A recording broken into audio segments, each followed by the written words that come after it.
ये सब तो बहुत ही बेसिक टर्म है। कंप्यूटेशन ऑफ जीएसटी के बाद हमें बहुत ही छोटे छोटे से टर्म है वो सीखने हैं, जैसे कि डीलर क्या होता है, बायर कौन होता है, ट्रेडर कौन होता है, फैक्ट्री क्या चीज होती है, ये सब चीजें तो पता ही है।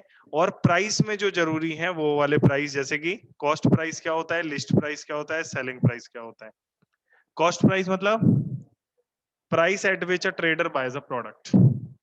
जैसे कि फैक्ट्री से कोई टी शर्ट आई और आपको वो 200 रुपए में मिली एज अ दुकानदार, तो अब आप वो दुकानदार, आप ट्रेडर हो गए। चाहे ट्रेडर में जो रिटेलर है वो भी आता है, और ट्रेडर में होलसेल वाला है वो भी आता है, ट्रेडर में दोनों आते हैं। ठीक है, तो cost price at which a trader boys a product मतलब उसको कितने में पड़ी। जैसे दुकान पे जाते हैं तो अपन बात करते हैं तो वो कहता नहीं है, बहन जी भगवान की कसम खा के कह रहे हैं 250 रुपया की, भगवान की कसम, बच्चों की कसम खा के कह रहे हैं इतने की पड़ी, ऐसे खा लेते हैं ना वो कसम। तो वो जो कसम खा के कहते हैं वो नहीं होता, लेकिन उससे थोड़ा सा और कम कर लेते हैं तो उतना होता है। ठीक है, वो प्राइस है कॉस्ट प्राइस जिस पर a trader boys a product. Cost price is which on which a trader boys a product.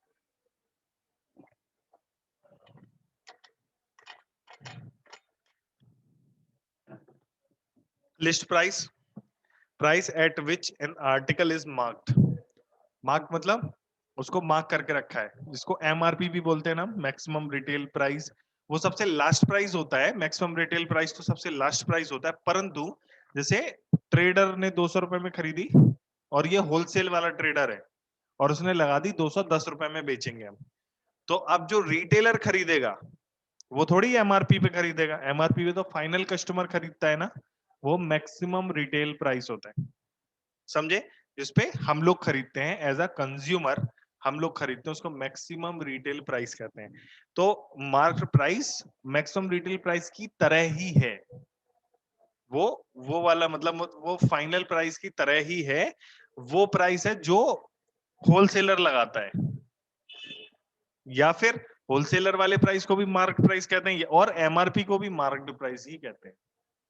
कई बार हमें एमआरपी पे डिस्काउंट नहीं मिल जाता, 20% डिस्काउंट दे रहा है भाई साहब आपको, 15% डिस्काउंट दे रहा है भाई साहब आपको, डिस्काउंट मिल जाता है। डिस्काउंट किस पे मिलता है हमें, लिस्ट प्राइस पर। Price at which N article is marked, उस पे लिख के रखा होता है कि ये इतने का बेचेंगे, इसको हम मार्क प्राइस भी कह देते हैं, हम इसको प्रिंटेड प्राइस भी कह देते हैं, और इसको हम कोटेड प्राइस भी कह देते हैं, जितने में हम बोल रहे हैं। सेलिंग प्राइस, सेलिंग प्राइस वो प्राइस है जिस पर चीज को बेचा जाता है। सेलिंग प्राइस जो है वो कई बार लिस्ट प्राइस से कम होती है। सेलिंग प्राइस जैसे लिस्ट प्राइस, मार्क प्राइस मतलब मैक्सिमम रिटेल प्राइस, और उससे थोड़ा कम होता है सेलर प्राइस, या फिर उसके बराबर भी होता है। मान लो डिस्काउंट नहीं मिला, मान लेते हैं डिस्काउंट नहीं मिलता, जैसे कुछ जगह पर डिस्काउंट कभी नहीं मिलता। जैसे मान्यवर के कपड़े खरीदने जाओगे तुम लोग, तो मान्यवर के यहाँ वो कुछ भी आइटम खरीद लो वो उस पर सस्ता नहीं करते, वो डिस्काउंट देते ही नहीं है। मान्यवर के प्रोस में प्रोडक्ट में डिस्काउंट मिलता ही नहीं है। जबकि तुम अगर कोई भी और ब्रांड, जो बड़े ब्रांड भी हैं उनमें भी डिस्काउंट मिल ही जाता है। मान्यवर वाले प्रोडक्ट दुकान पे चले जाओ, तुम्हें कभी उसमें डिस्काउंट नहीं मिलता। वो डिस्काउंट नहीं मिलता का मतलब है उनकी पॉलिसी ऐसी कि वो डिस्काउंट नहीं देते। तो वहां पर क्या हो जाएगा, जितने में लिखा है उतने ही में लेना पड़ेगा, लिस्ट प्राइस ही सेलिंग प्राइस हो जाता है। वैसे आमतौर पर सेलिंग प्राइस वो प्राइस होता है जिसमें हम डिस्काउंट काट के लिस्ट प्राइस में से डिस्काउंट घटा देते हैं ना, तो जो बचता है उसको क्या कहते हैं, list price, selling price sorry. List price में से डिस्काउंट हटा देते हैं तो बचता है सेलिंग प्राइस। क्लियर हो गया, आगे बढ़े। ठीक है, कुछ इंपॉर्टेंट टर्म देख लें, ये जो हो गए हमारे इंपॉर्टेंट टर्म। डीलर समझते हो, जो चीजें बेचता है उसको हम डीलर या ट्रेडर, उनको हम ट्रेडर या डीलर कहते हैं। क्लियर है। अब क्या है, जरा हम बुक निकालते हैं आपकी। मैंने बुक ये वाली वो करके रख ली है, ऐसे ही मैं सारी बुक रख लूंगा, पूरी बुक रख लूंगा, जिससे कि मैं आपको दिखा पाऊंगा और आपके क्वेश्चन जब पूछोगे तो मैं आसानी से बता पाऊंगा। Tax is calculated on selling price, ये गुड्स एंड सर्विसेज टैक्स। एक आध दो क्वेश्चन करे जाएं, एक आध दो छोटे छोटे क्वेश्चन करते हैं बस। क्या, पेज नंबर 8, हाँ 8 पर क्या,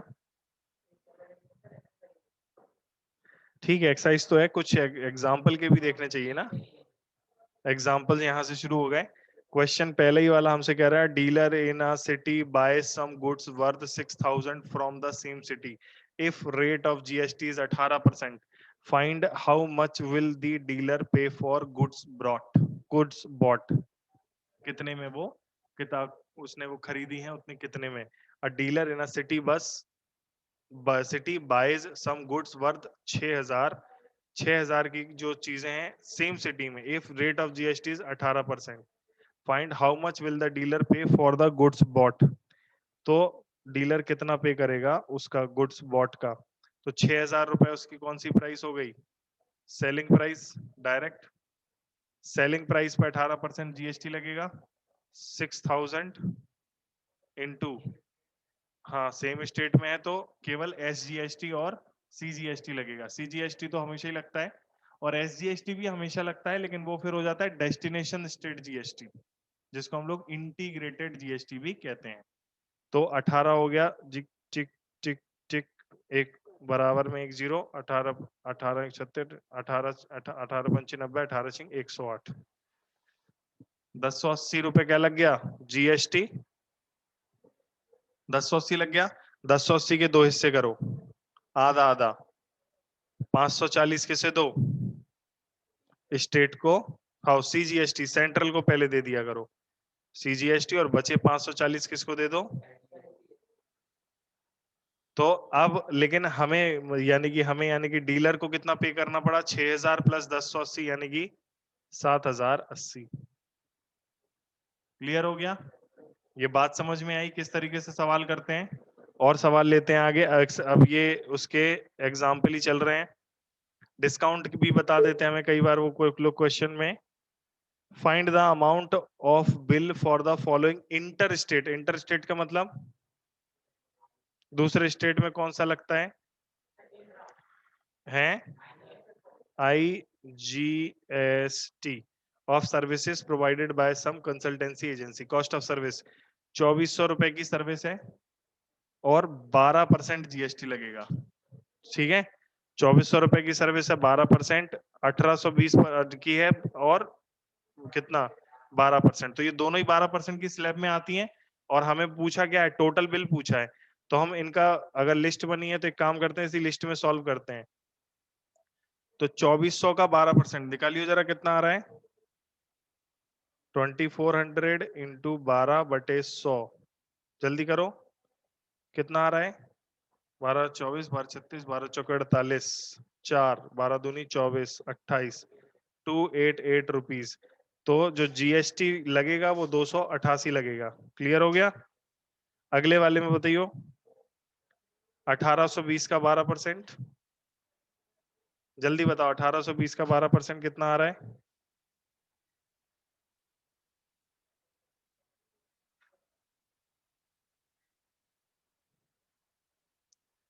1820 का 12, हाँ बेटा योगांक बोलो। सर इनपुट टैक्स क्रेडिट क्या होता है? तुमने क्लास नहीं करी थी क्या पिछली, नहीं सर, पिछली वाली कर ली थी मैंने, ये वाली एक्सरसाइज खत्म कर दी है, तो मैं अगली वाली में इनपुट टैक्स क्रेडिट आ गया है। वो भी बता दिया मैंने तुम्हें, input tax credit output tax credit सब बता चुका हूं मैं। रुक जाओ जरा, जहां मैंने बताया था वो मैं खोलता हूं।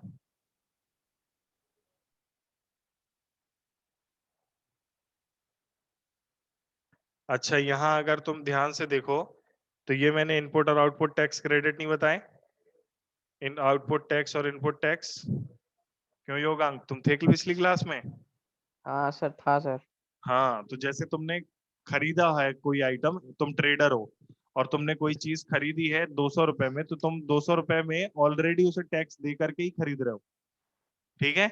और वो तुमने यस। अपने लिए तो खरीदी नहीं है, तुमने कस्टमर के लिए खरीदी है, तो टैक्स भी कस्टमर पे करेगा। तो जो तुमने टैक्स दे दिया है, ठीक, और जो कस्टमर देगा, तो जो तुमने दे दिया वो तुम रख लोगे और जो बचा हुआ है वो सरकार को दे दोगे। इसको जीएसटी रिटर्न फाइल करना कहते हैं, ठीक है। Yes sir. सर तो समझ, ये जो आउट तो इनपुट टैक्स प्रॉफिट अपना प्रॉफिट निकालने के बाद आएगा? इनपुट टैक्स किसका प्रॉफिट? सर जब जो ट्रेडर है जब वो अपना प्रॉफिट निकाल लेगा उसके बाद कस्टमर को देगा ना। चलो एक हम इनपुट टैक्स का क्वेश्चन कर लेंगे, तुम भूल गए, कोई बात नहीं, हम क्वेश्चन कर लेंगे, परेशान ना, अभी कर लेंगे। और ठीक है, यस सर। ठीक, तुम भूल गए। बहुत सिंपल है भाई साहब, बहुत सिंपल है, अपन को भूलना नहीं है किसी हालत में।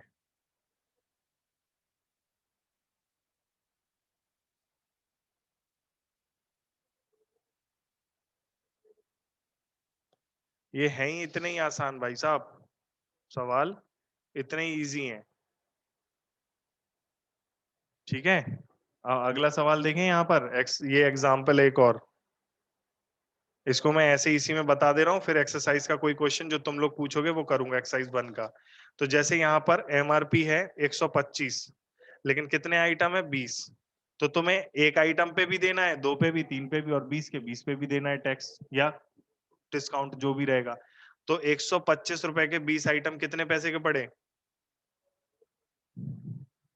कितने के पड़ गए? 125 में 20 का गुणा करेंगे कितना हो जाएगा? 25। 125 टू जा 250, 250 में एक जीरो और बढ़ा दो, 2500 हो गया।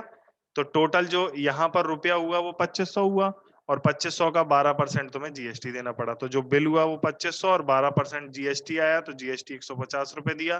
तो 2500 प्लस 150 कितना दिया तुमने? अच्छा, अच्छा ये 6% अलग अलग करके दिया।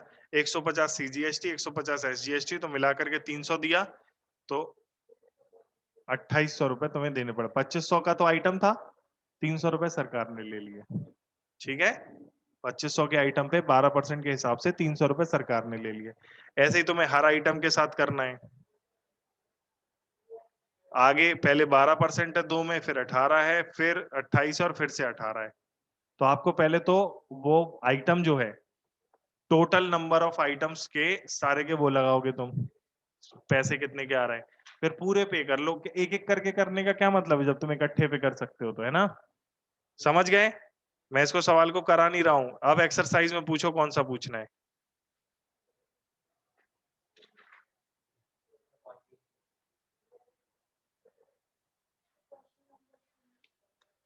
क्या करो बेटा?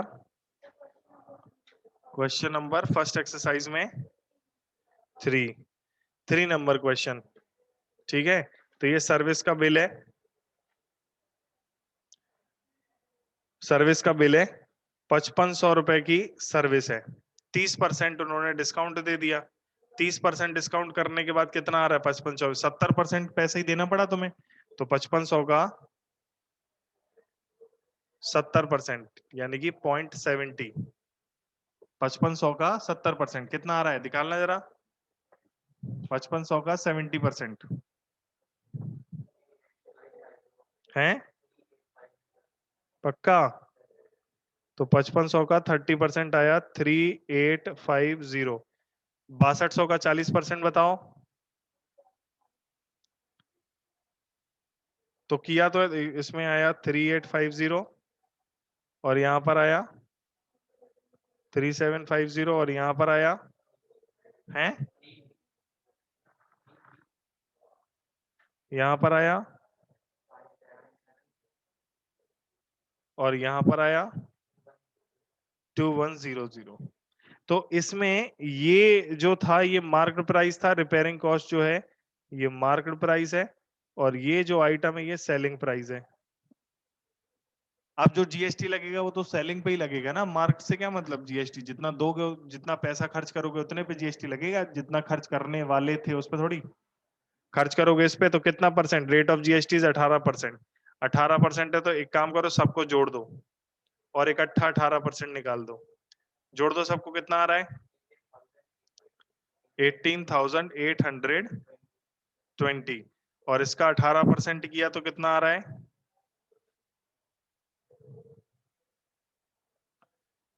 18,820 का 18% कितना आ रहा है?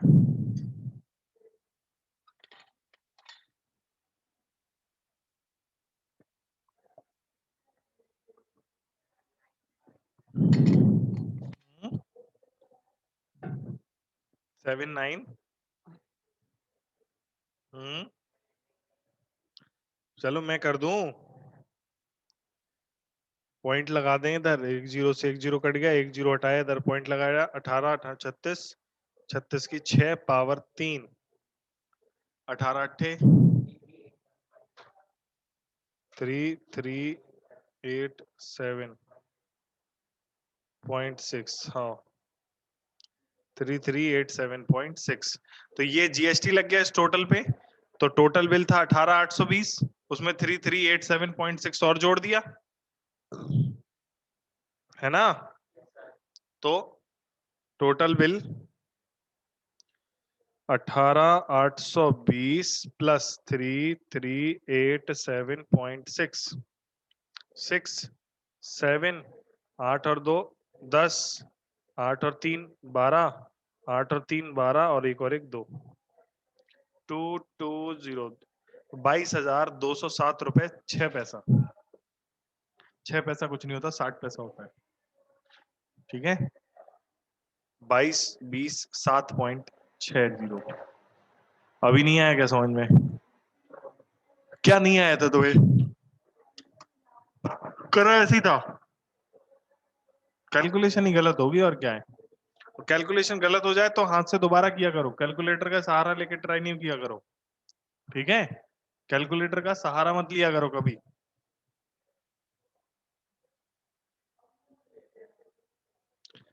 Find the amount of bill for the following intra state transaction. और छोड़ो, अब क्वेश्चन पूछो, इसी में कुछ पूछना है तो, इसी एक्सरसाइज में। फिर हम एक्सरसाइज 1B भी आज ही करेंगे। 14,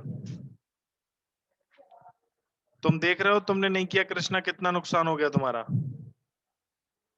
कल अगर आपके नहीं हुए, कल हमारी क्लास है, ठीक है? ऑनलाइन होगी, घर से बैठ के करना। क्लास होगी, किसी भी दिन क्लास के दिन छुट्टी नहीं होगी, कोई और कारण है तो अलग है, लेकिन लॉकडाउन की वजह से छुट्टी होने का कोई सवाल नहीं है, क्योंकि हमने ऐसा सिस्टम बनाया है लॉकडाउन में हमें कोई भी क्लास मिस ना करनी पड़े।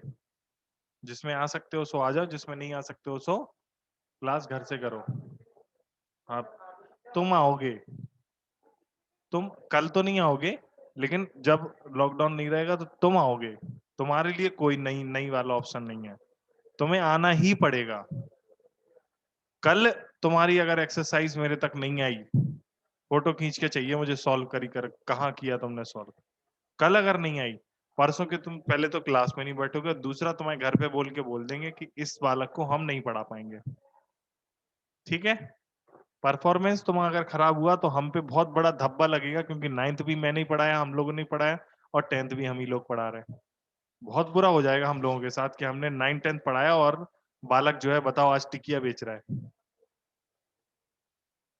फिर तो बाद में तो हम लोग हेल्प कर ही देंगे कि कोई बात नहीं, हमारे सेंटर के बाहर टिकिया का ठेला लगा लो, कोई दिक्कत नहीं भाई, आजीविका चलना चाहिए। और बच्चे भी खुश कोचिंग के, बड़े हो गए, कृष्णा अंकल टिकिया पिला दो, अंकल मीठी वाली एक और। वैसे टिकिया का भी बिजनेस बुरा नहीं है, सोच लो इस बारे में। फालतू पढ़ाई वढ़ाई कर रहा हो, टेंशन हो रही है, और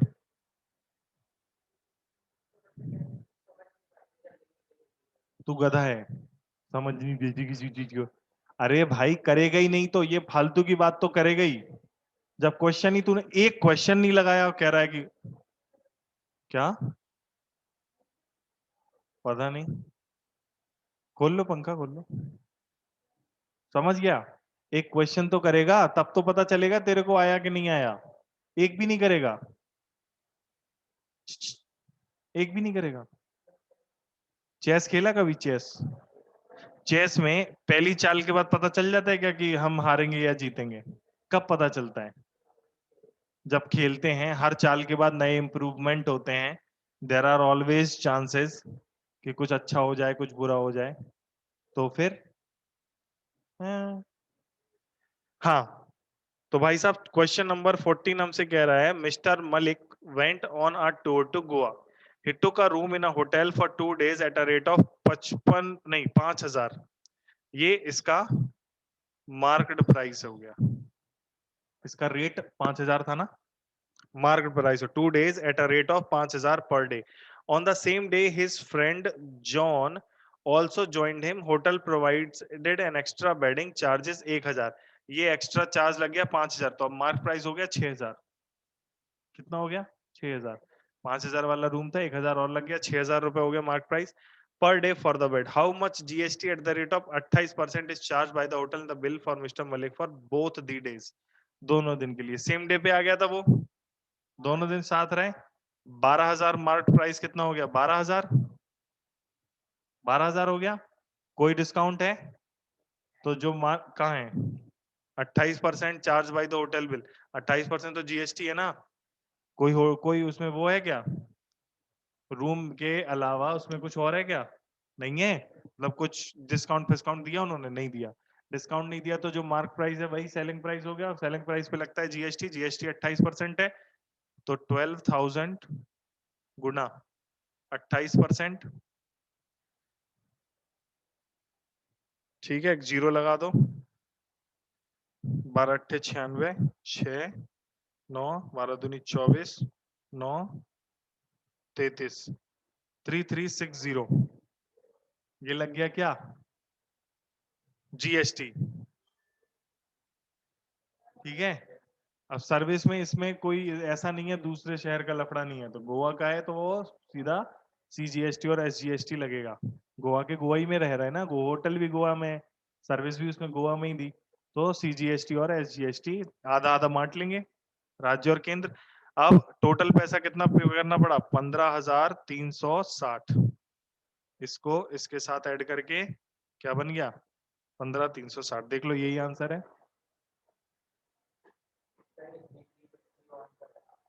पूछा क्या था एट द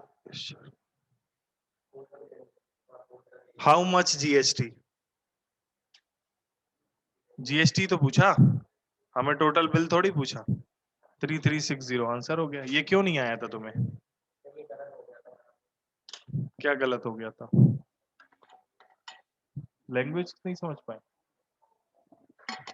सिंपल है ना, तुमसे हो गए थे, कितने तक पहुंचे तुम, कौन सी क्लासों में रह गए। आज जाके सवाल करने पूरे, एक भी सवाल नहीं छोड़ना है, इसका भी नहीं और फिजिक्स का भी नहीं। मैं कह रहा हूं 3 महीने रगड़ के काम कर लो, जब दुनिया टेंशन फ्री होके घूम रही है तुम टेंशन लेके काम कर लो। 3 महीने रगड़ के काम कर लो, मतलब 3 महीने में सब खत्म कर लो, फिर मजे हैं अपने। फिर अपन लोग जब बाकी लोग जब शुरू करेंगे स्कूल जाना तब स्कूल जाएंगे हम लोग। देखो अगस्त में तुम्हारे स्कूल खोलेंगे, तुम्हें जाना ही पड़ेगा, 100% खुल जाएंगे स्कूल अगस्त तक, बिल्कुल फुल ऐसे चलने लगेगा जैसे कि कुछ हुआ ही नहीं है, सबको वैक्सीन लग जाएगी तब तक। देख लेना तुम लोग, सबको लग जाएगी सबको। अब क्या करना है तुम्हें कि जब लोग सब लोग पहुंचेंगे बिल्कुल वैक्सीन लगा के, उनको नहाए धोए तैयार होके सब लोग एक दूसरे से हाथ मिला रहे होंगे, गले मिल रहे होंगे, आ जाओ भाई साहब कोई कोरोना नहीं है। तो ऐसी स्थिति में आप लोगों को क्या करना है, केवल रेस्ट करना है। क्यों, आप सब कर चुके हो। फिर अपन लोग क्या कर रहे होंगे, रिवीजन। बाकी लोग पहली बार पढ़ रहे होंगे, हम लोग रिवीजन कर रहे होंगे। केवल अभी की कुछ महीने की जो सब लोग शांत बैठे हैं अपने लिए, शांति का कोई मतलब नहीं। ऐसे समझो 3 महीने बाद एग्जाम है, ऐसे समझ लो 3 महीने बाद एग्जाम है, आप एग्जाम की तैयारी कर रहे हो। ठीक है, ओके। तो हो गया इस तरीके से हमारी एक्सरसाइज 1 के आखिर तक हो गए हम, एक्सरसाइज 1 कंप्लीट। जब तक मैं आप सभी की एक्सरसाइज 1 कंप्लीट नहीं देखूंगा तब तक मैं मानूंगा नहीं कंप्लीट। सबकी कॉपियां देखनी है मेरे को। ठीक है, जो लोग घर से भी कर रहे हैं तो वो भी एटलीस्ट कॉपी दिखाने आएंगे ही आएंगे हर हालत में। अब आते हैं कितना टैक्स, मतलब अब दो पार्टीज आ जाती हैं involve, trader A trader B trader C, तो क्या होगा ए बी सी, इसने इसको बेचा उसने इसको बेचा उसने इसको बेचा। वो तो मैं पहले ही बता चुका, मैंने तो बताया ही वही है, पढ़ाया ही वही है। बाकी एक्सरसाइज 1 को तो पढ़ाने का कोई मतलब ही नहीं है, वो तो तुम, मैं नहीं पढ़ाता खुद से भी पढ़ लेते, नहीं पढ़ लेते। क्या था, इतने रुपए का आइटम है, इतना डिस्काउंट है, इतना जीएसटी, बताओ कितना पैसा पे किया, बताओ कितना जीएसटी लगा, किसको कितना जीएसटी मिला, कितना डिस्काउंट मिला, इतने में खरीदा उतने, कितना तो आसान है आसान। अब देखो गणित में आप लोग लैंग्वेज में हो सकता फंस जाओ, अदरवाइज आपके लिए मुश्किल कुछ भी नहीं है। देखते हैं चलो, ओके एक्सेस एग्जांपल देखें एक आध दो। चलो एक आध यही वाला एग्जांपल देखते हैं। क्वेश्चन कह रहा है an article is sold from Jaipur Rajasthan to Indore MP for 5,000। कहां से बेचा? जयपुर से इंदौर। कैसा हो गया ये? अच्छा, इंट्रा हो गया। जयपुर और इंदौर एक ही है, एक ही स्टेट में जयपुर और इंदौर। साफ साफ लिखा राजस्थान और एमपी। इंटर स्टेट हो गया। कौन सा जीएसटी लगेगा? आईजीएसटी लगेगा। शाबाश। For 5,000 and then from Indore to Bhopal. Indore to Bhopal ये कौन सा हो गया?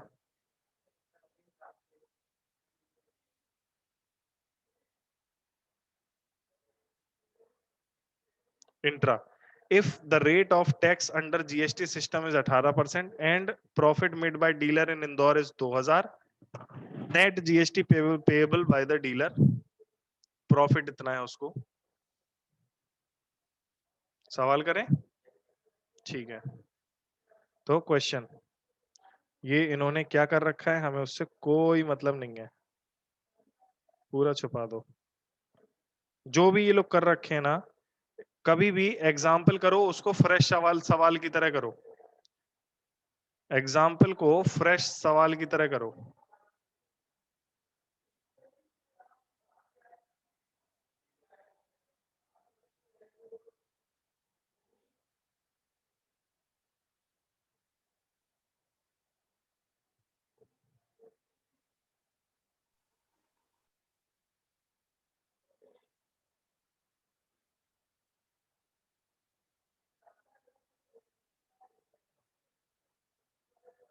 assume that dealer in Bhopal is the end user। ये समझना, यही फाइनल आदमी है, जो कस्टमर है वो यही है। कस्टमर यही है तो मतलब क्या हो गया हमारा, यही सारा का सारा जीएसटी यही आदमी पे करेगा। तो हमेशा इस सवाल में स्टेप बना लिया करो हमेशा। तो स्टेप क्या है? पहला स्टेप है जयपुर। दूसरा स्टेप क्या है? इंदौर। तीसरा स्टेप क्या है? भोपाल। इंदौर, जयपुर, इंदौर, भोपाल। अब क्या करना है अपने को? जयपुर से an article is sold from Jaipur to Indore for 5,000 and then from Indore to Bhopal sold for 5,000। sold for 5,000 मतलब इंदौर वाले ने पे किया 5,000। इंदौर वाले ने पे किया 5,000। तो जो वो पे करेगा वो जीएसटी के साथ पे करेगा। यस और नो? अच्छा, तो जयपुर से मार्क्ड प्राइस क्या थी? है x. An article is sold from Jaipur to Indore for 5,000 and then from Indore to Bhopal, हाँ, जयपुर टू इंदौर फॉर 5,000। जयपुर से इंदौर 5,000 रुपए में। तो इसका मार्क प्राइस कितना हुआ? 5,000 हुआ कि सेलिंग वाला 5,000 हुआ?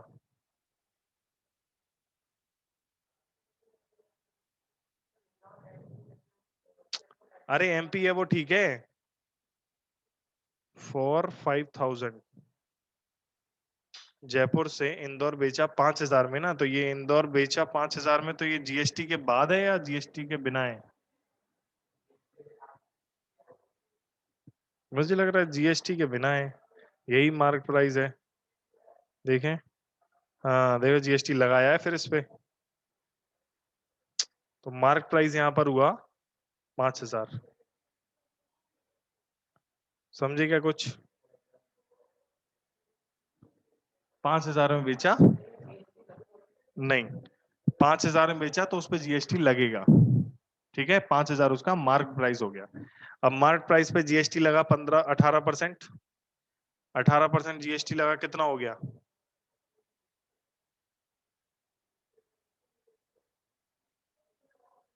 18%।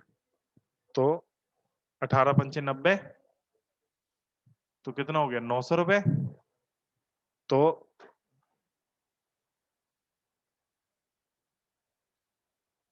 900 रुपए 18% जीएसटी लग के 900 रुपए हो गया। तो इंदौर वाले को कितने में पड़ा? कितने में? तो इंदौर वाले के लिए कॉस्ट प्राइस हो गई 5900। अब इसमें उसने जो 900 रुपए दिया वो क्या हो गया? Input tax. क्यों भाई साहब, समझ रहे हो? योगांक, यस सर, यस सर। ये जो दिया उसने, अब आपने इंदौर में इनपुट बैठ करके टैक्स। अगर उसने खरीदा है तो टैक्स के साथ ही खरीदेगा। ऑलरेडी टैक्स पेड है। ये क्यों टैक्स पे करेगा? इसने अपने लिए थोड़ी खरीदा सामान, इसने तो भोपाल वाले के लिए खरीदा। तो ये जो 900 रुपए इसने पे कर दिया, ये किससे लेगा? यानी कि भोपाल वाला जो टोटल टैक्स पे करेगा उसमें से ये 900 रुपए अपने पास रख लेगा, और जो भी एक्स्ट्रा होगा वो सरकार को दे देगा। बस ये इनपुट टैक्स हो गया। जीएसटी का ये जो वैल्यू है, this is also known as input tax.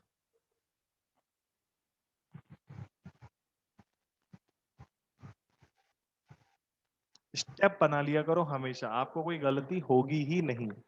इसके बाद कॉस्ट प्राइस 5900 पड़ी। कितने का प्रॉफिट लिया? The profit made by the dealer Indore is 2000 रुपए। 2000 रुपए प्रॉफिट लिया। समझ में आ रहा है? तो 5900 है। 5900 ये इसमें कितना हो जाएगा? 7900 करेगा। कॉस्ट प्राइस प्लस प्रॉफिट बराबर 7000। 7900 क्या हो गया? Selling price. समझे? 7900 इसका सेलिंग प्राइस हो गया। ठीक, 7900 में इसने सेल किया। अभी 7900 पर जीएसटी लगेगा। कितना जीएसटी लगेगा? कितना हो गया? जरा जल्दी से सॉल्व करना है। 18% कितना होता है?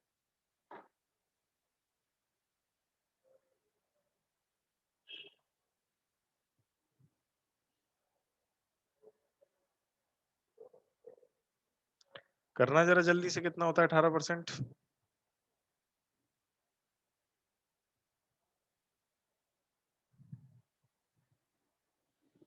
सात हजार नौ सौ का 18%। मैं करूं? 18 25 90 18 नम्मा 89 जा कितना हो जाएगा हमारा? 163 नहीं 162।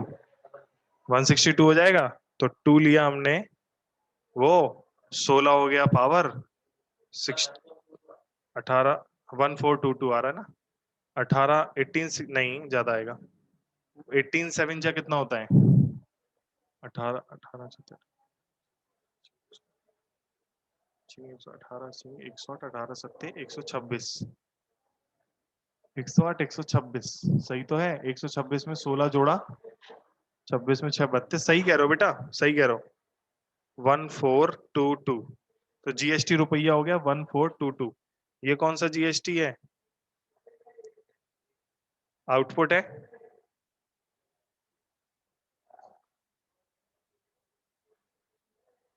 मतलब ये इनपुट, ये इसने दिया। किसने दिया? इंदौर वाले ने। बीच में जो है वो दो बार इन्वॉल्व होता है। वो देता भी है टैक्स और वो लेता भी है। आगे वाले से लेता है, हर कोई अपने आगे वाले से टैक्स लेता है और फिर वो बाद में उसे सरकार को देता है। ध्यान रखना, जीएसटी रिटर्न फाइल करते हैं।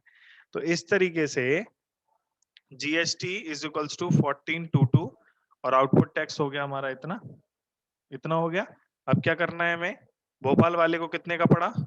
Product final price.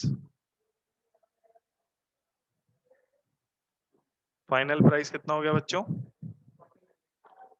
5900 cost price था। सॉरी 5900 कॉस्ट था। हाँ, प्रॉफिट 2000 बनाना है। 7900 सेलिंग प्राइस हो गया। सेलिंग प्राइस में ये 1422 ऐड कर देंगे तो फाइनल प्राइस कितना हो गया? 7900 प्लस 1422 कितना आ गया? 2 2 9 4 13 7 और 1 8 और 1 9। 9322 रुपए में इसने फाइनली आइटम को खरीदा। जयपुर में कितने का था? 5000 का। सरकार ने कितना टैक्स लिया? 1422 रुपए। ठीक है। इंदौर वाले ने कितना टैक्स पे किया? 0। क्यों किया 0 पे? क्यों योगांक? इंदौर वाले ने 0 टैक्स क्यों पे किया? क्योंकि सर वो एंड यूजर से वो रिसीव कर लेगा जो उसको देना था। वो उसमें से अपने घटा ही देगा, पहले ही क्लेम यस कर सर। लेगा इसको, जीएसटी आर हो जाएगा। ठीक है, तो यस सर। याद इधर लिखता हूं मैं, टैक्स पेड बाय इंदौर।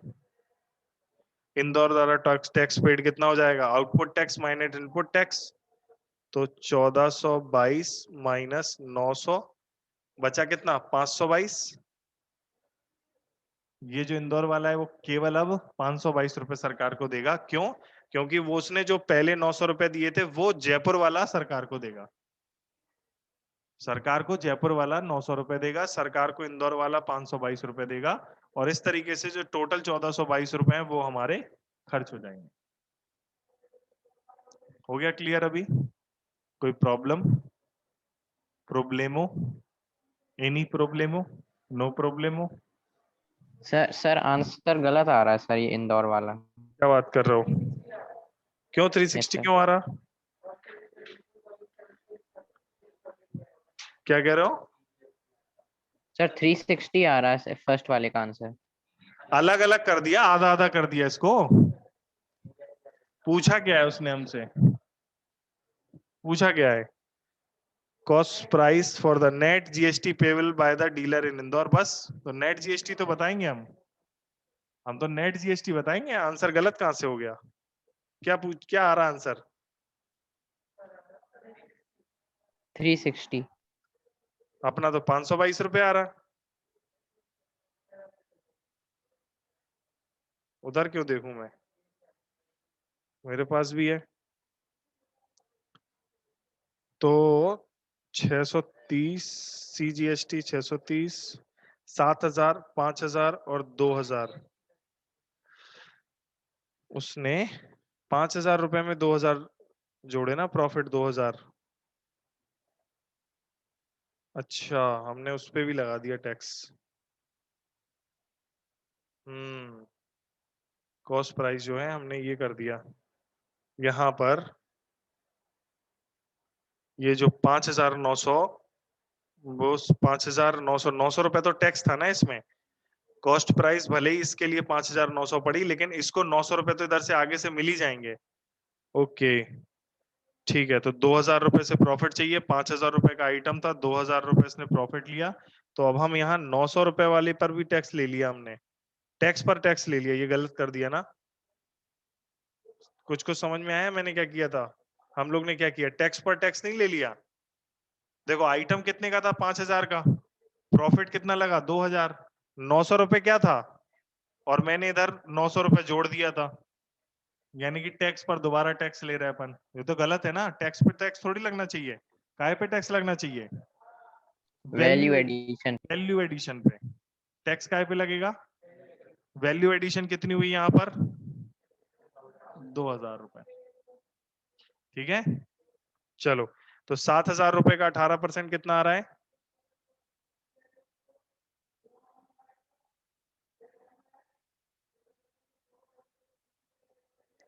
7000 रुपए का 18%,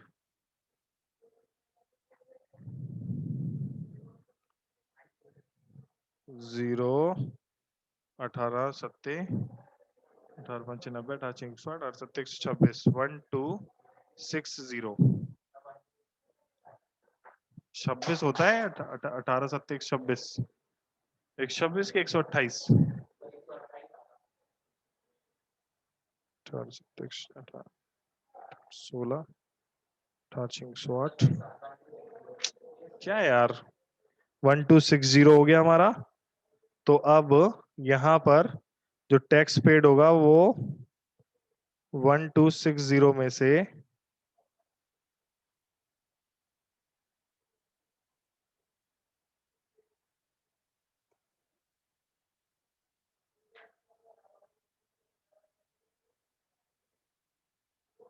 1260 में से 900 घटाएंगे, कितना बचेगा?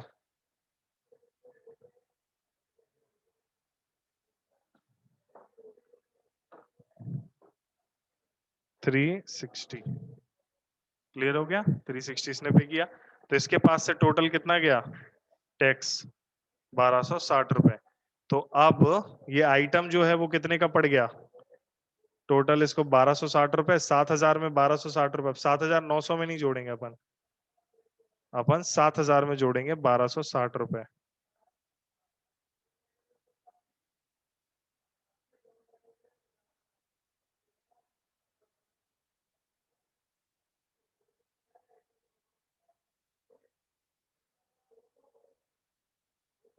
सात हजार 1260 कितना हो गया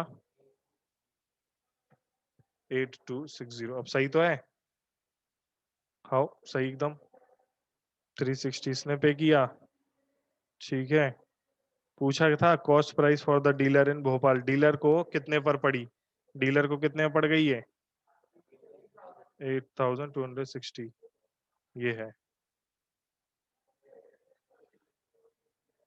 गॉट इट, समझ में आएगा सभी को। और टैक्स जो फाइनल दिया उसका आधा आधा कर दो, कुछ सरकार को चला जाएगा, केंद्र को, कुछ राज्य को।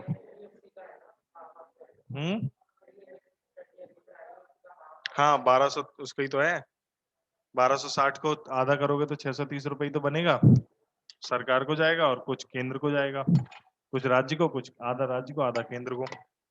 ठीक है भाई साहब, वही क्लास खत्म। चलो फिर कल मिलते हैं, टाटा बाय बाय। तो ये हमारा बेसिक है, वही जो हमने पहले भी बताया था और अभी भी वही है। आपको टैक्स जो लगेगा वो केवल वैल्यू एडिशन पे लगेगा हर बार। 2000 पे भी हम देख सकते हो, मतलब जो अगला हो गया उनका उसी पे लगेगा टैक्स, पुराने वाले पे नहीं लगेगा टैक्स। ठीक है, टैक्स पे टैक्स नहीं लगेगा। तो ऐसे ही करना हमेशा स्टेप बना करके। ये 2-3 स्टेप वाले क्वेश्चन वो कहता है 4 डीलर हैं ए बी सी डी, बना लो ए, फिर भी जगह छोड़ के, चाहे टेढ़ा करना पड़े कॉपी को, टेढ़ा करके बना लो ए बी सी डी। और जैसे जैसे लिखा है इसको कितने का पड़ा, इसने कितना जीएसटी लिया, कितने रुपए जीएसटी हो गया, इसने कितना दिया। फिर ये भी लिखना घटा, output minus input, output tax credit minus input tax credit. ये इसलिए लिखना जरूरी है, हमें पता तो चले कितना टैक्स दिया है। चलो भाई, हो गई क्लास खत्म, बाय बाय। बाय बच्चों।